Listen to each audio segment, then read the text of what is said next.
So my pick of the footy boots for this year is the Asics Lethal Ultimate. I think it's the most appropriate boot for developing feet. The key features are the full-length midsole, which provides additional support and cushioning underfoot, and a great amount of studs at the forefoot.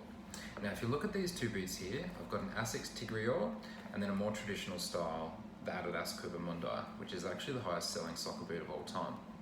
Now, you'll see the studs at the front are actually quite different.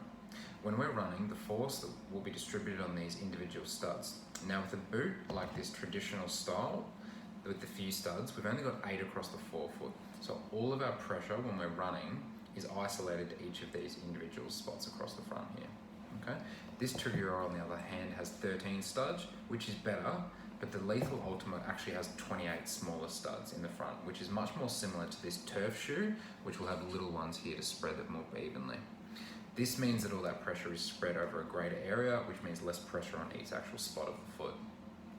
By doing this, the boot more evenly spreads the pressure applied to the forefoot to a greater area, which makes you more stable, but also less likely to irritate and injure the forefoot. Given that in a sport like football, you're constantly pushing off your toes and digging into the ground, a large amount of force is actually being placed on the forefoot and the toes at the same time. So spreading this pressure evenly is really helpful to prevent injury. The Lethal Ultimate is also orthotic friendly, which is great for any kids out there who need to fit orthotics into their boots. If you feel like it doesn't quite give you enough width though and it's a bit tight, a really good option is also the New Balance Tequila, which will provide additional space throughout the forefoot so that you're not cramming the foot in and preventing its function.